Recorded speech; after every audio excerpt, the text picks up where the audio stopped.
She found a note in her handwriting. Don't trust the mirrors. It was folded once, left on the kitchen counter beside the sink, where she kept the sponge and a chipped mug she never used. The paper was from her own notebook.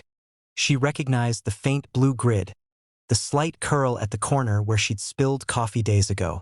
The ink was black, pressed hard, the way she wrote when she was trying to remember something important. She stood there longer than she meant to, the refrigerator humming softly behind her.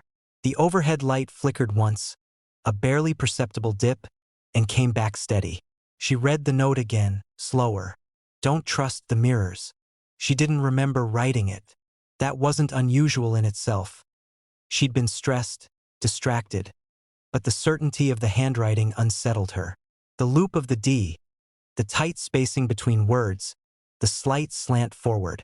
It was hers, completely. Her gaze drifted, almost involuntarily, to the microwave door. The black glass reflected the kitchen in a dim, warped way. Her own shape stood there, slightly elongated, her face indistinct. She raised her hand. The reflection raised its hand. She let out a breath she didn't realize she'd been holding and laughed, short and dry. Okay, she said aloud as if to anchor herself. Very funny. She unfolded the note again, checking the back. Nothing. No context, no date, no explanation. Just the warning. The apartment felt smaller suddenly. Not physically, nothing had changed, but the air seemed denser, as if it had thickened around her. She turned away from the counter and went to the hallway. The full-length mirror there was older than the rest of the place, something she'd inherited along with the apartment. Its frame was dark wood, scratched at the corners, the glass slightly wavy if you looked too closely. She stopped a few feet from it. Don't trust the mirrors, she murmured, testing the words in the quiet. The reflection looked back at her. Same posture, same slight tilt of the head. She stepped closer. The floor creaked under her bare feet. The reflection's feet didn't quite match the timing, just a fraction of a second off. It was so subtle she might have imagined it, a trick of perception. She froze. The reflection settled into stillness a heartbeat after she did. Her mouth went dry. No, she said, barely louder than a whisper. No, that's... The refrigerator clicked off in the kitchen, plunging the apartment into a deeper silence. Without the hum, she could hear something else. A faint tapping. It was soft, irregular, like fingernails against glass. Not from the window, she knew that direction, the distant city noise that seeped through, but from somewhere inside. She turned slowly back to the mirror. The tapping stopped. Her reflection stared at her, expression neutral. Too neutral. Her own face felt tense, her jaw tight, but the reflection's features seemed smoothed, as if something had pressed them flat. She took another step forward. The air grew colder. Not dramatically, but enough that she felt the hairs on her arms rise. Okay, she said again, more to hear a human voice than anything else. This is stupid. She lifted her hand, pressing her palm against the glass. It was colder than it should have been. Not the usual coolness of glass, but something deeper, as if the cold came from behind it. Her reflection's hand met hers. For a moment, everything aligned perfectly. The touch, the position, the pressure. Then the reflection's fingers curled. Not hers, the reflection's. It tightened its grip around where her hand should have been. She jerked back with a sharp gasp, stumbling into the hallway wall. Her shoulder hit with a dull thud. The mirror was still. Her reflection mirrored her now, eyes wide, chest rising and falling. No, she whispered. No, no, no. The tapping started again. This time it came from multiple directions. The bathroom, the dark screen of the television in the living room, the black surface of her phone, lying face up on the coffee table. Tap, tap, tap, tap. She pressed her hands to her ears, but it didn't help. The sound seemed to travel through the air itself, through the walls. Her phone lit up suddenly. She flinched, staring at it from across the room. The screen glowed, illuminating the table and the faint reflection of the ceiling light above it. A message. No sender. No number. Just text.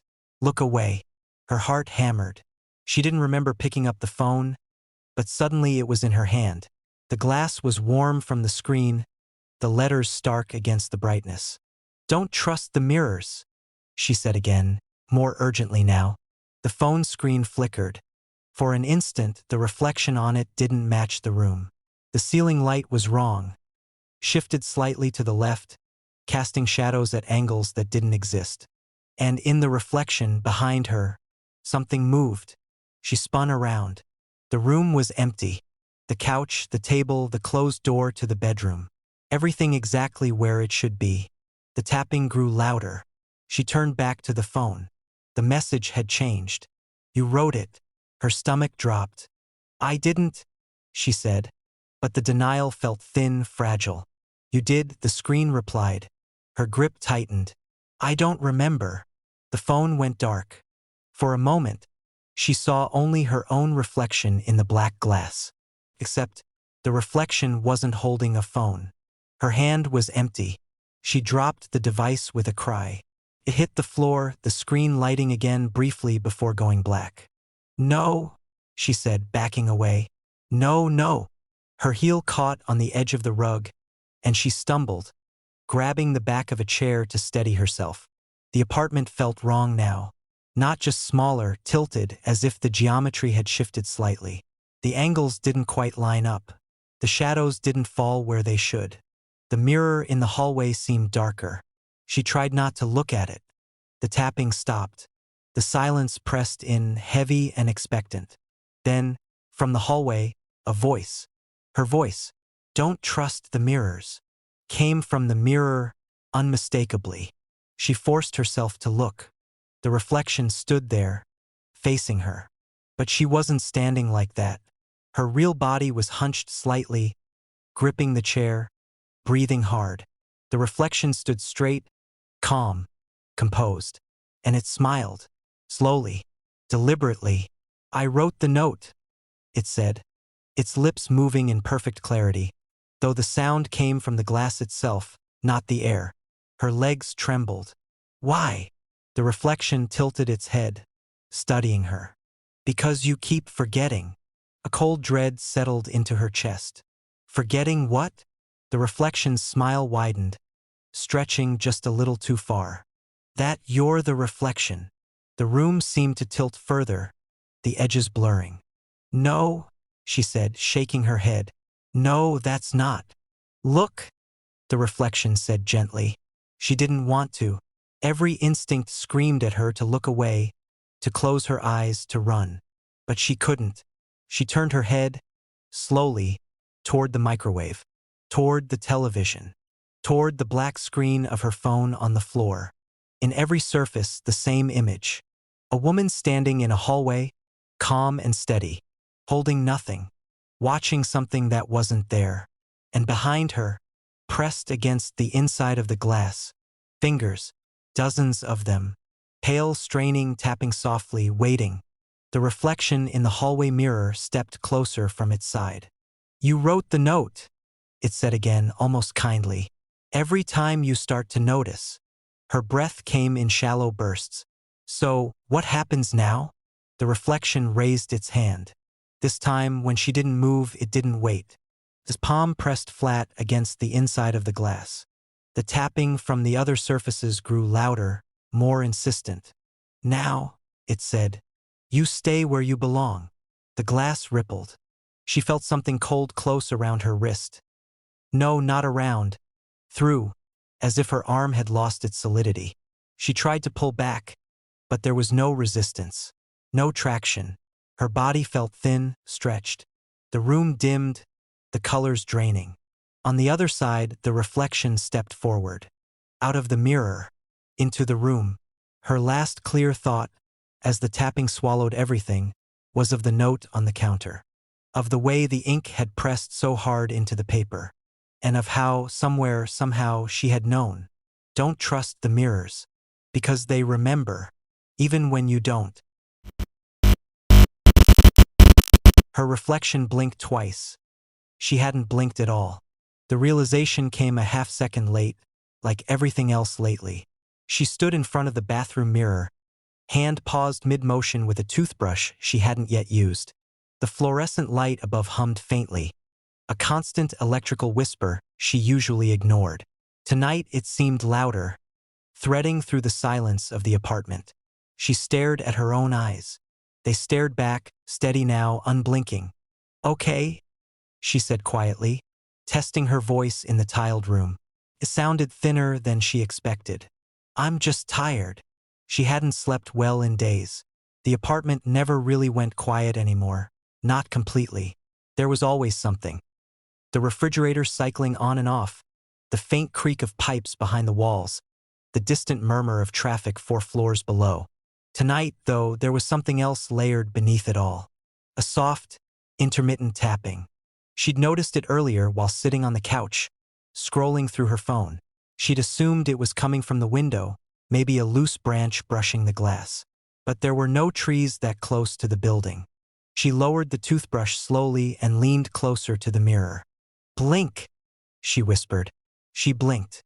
The reflection blinked with her this time, perfectly synchronized. Her chest loosened just a little. She let out a breath she hadn't realized she'd been holding. "See?" she murmured. "You're just." The light flickered. Just once. A brief dimming, then back to full brightness. In that flicker, something shifted. She didn't move, but the reflection seemed to settle a fraction later, like a delayed echo catching up.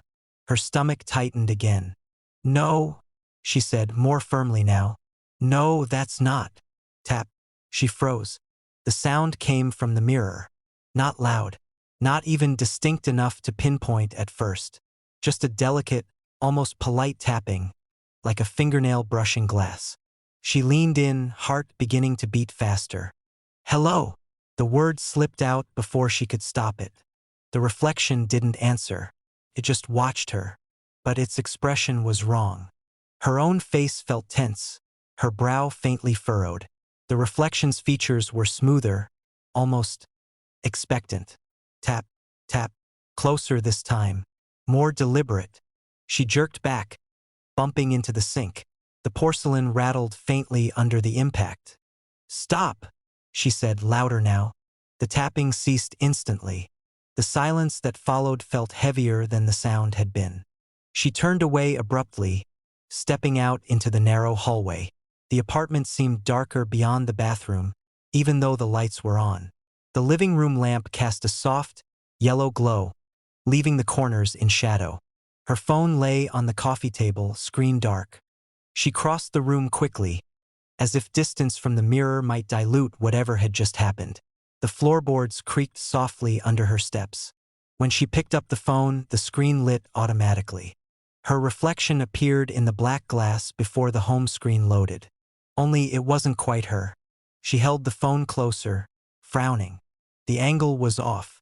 The camera should have caught her face head-on, but the reflection showed her from slightly above, as if someone taller were holding the device. She tilted it. The image didn't adjust immediately. A fraction of a second lag. Then it corrected. Her pulse quickened. "No," she whispered. She moved the phone again, faster this time. The reflection followed, but late. Always just late enough to notice. "Stop it," she said, her voice unsteady. The screen flickered, then stabilized. For a moment, everything aligned. Her movements, the reflection, the angle, normal. Then the reflection smiled. She didn't. Her fingers tightened around the phone until her knuckles whitened. "That's not," she began, but the words caught in her throat. The smile lingered on the screen, subtle but unmistakable. Not wide, not exaggerated. Just enough to change the shape of her face into something unfamiliar. Something that knew it was being watched. The screen went dark. She dropped the phone onto the couch as if it had burned her. The tapping resumed. Not just from the bathroom now. From everywhere. The television. Its black screen reflecting the room in a dim, distorted way. The window. A dark pane showing her apartment layered over the faint glow of the city outside. The microwave in the kitchen. Its glass door a glossy black eye. Tap, tap, tap, tap. She turned slowly, taking it all in. Every reflective surface held her image. But not quite the same image. In the television, she stood a little straighter than she actually was. In the window, her head was tilted at an angle she hadn't chosen. In the microwave, her arms hung loosely at her sides, even though she was holding them tight against her body. "Stop," she said again. But her voice sounded smaller now, swallowed by the room. The hum of the refrigerator deepened, a low mechanical drone that seemed to vibrate through the floor. The lights flickered again, longer this time. In the dimness, the reflections moved. Not in unison, not even in the same direction. The one in the window stepped closer to the glass. The one in the television turned its head slightly, as if listening. The one in the microwave raised a hand. She stumbled backward, her heel catching on the edge of the rug. She fell against the wall, breath coming in short, sharp bursts. No, no, no. The lights steadied. Everything snapped back into place. Her reflections mirrored her again. Perfectly, innocently. The tapping stopped. Only the hum remained. She slid down the wall until she was sitting on the floor, knees pulled to her chest. Her heart pounded so hard it hurt. "It's not real," she whispered. "It's just stress, lack of sleep. That's all." Her voice sounded distant to her own ears. She closed her eyes. For a moment, there was only darkness and the steady rush of her own breathing. Then, a blink. Not hers. She opened her eyes. The television screen was directly across from her. Her reflection sat on the floor, knees drawn up. It blinked. She hadn't. Her chest tightened painfully. The reflection tilted its head, studying her. Then, slowly, deliberately, it mouthed something. No sound came from the screen, but she read the words clearly. "You're behind." Her vision swam. "What does that mean?" she whispered, her voice trembling. The reflection's lips curved into that same subtle, knowing smile she'd seen on her phone. "Behind." The word seemed to echo, though nothing in the room had spoken it. She pushed herself to her feet, unsteady. "No," she said. "No, I'm here. She stopped. The room felt delayed. The hum of the refrigerator seemed to arrive a fraction late, like an echo following its own source. The flicker of the light lagged behind the actual brightness. Her own movements felt heavier, as if they had to push through something viscous before they registered. She lifted her hand. It rose. Then, a fraction later, she felt it move. Her breath caught. "No," she said again. But the word came out slightly after she formed it. The reflections all shifted at once. Not to match her, but to lead. In the window, she saw herself already turning her head before she decided to. In the television, her reflection was already standing, even though her body was still rising. In the microwave, her hand was already reaching forward. She tried to stop. Her body didn't listen immediately. A delay, a lag, like she was following instructions that had already been given. The tapping returned, louder now, urgent. From inside the glass. She staggered toward the bathroom without meaning to. The hallway mirror loomed ahead, its surface dark and waiting. Her reflection stood there already, perfectly still, watching her approach. "I'm not doing this," she said. But the words came after her lips moved. The reflection smiled wider this time. "Neither am I," it said. The voice came from everywhere at once. Thin, layered, slightly out of sync with itself. She reached the mirror. Or rather, she saw herself reaching it before she felt her arm extend. Her palm pressed against the glass. Cold seeped into her skin, deeper than it should. On the other side, the reflection's hand met hers instantly. No delay. Perfect contact. "You're late," it said softly. The tapping behind the glass became a rapid, frantic drumming. Her vision blurred. The apartment around her seemed to stutter, frames dropping, reality skipping. "I don't understand," she whispered. The reflection leaned closer. Up close, its eyes were clearer than her own, sharper, more focused. "You're not supposed to," it replied. Her hand sank slightly into the surface. Not through. Not yet. Just enough to feel something give. She tried to pull back. Her body hesitated. A fraction too long. The reflection didn't. Tightened its grip. And for one impossible moment, she felt the certainty of it. That everything she did had already been done. That every blink, every breath, every word had originated somewhere else.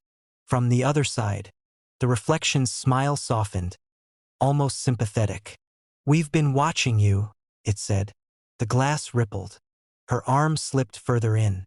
And as the room flickered and the hum stuttered and the tapping swallowed the last of the silence, she realized with a clarity that hollowed her out completely. She wasn't being copied. She never had been. She was catching up. And she was already too far behind to stop.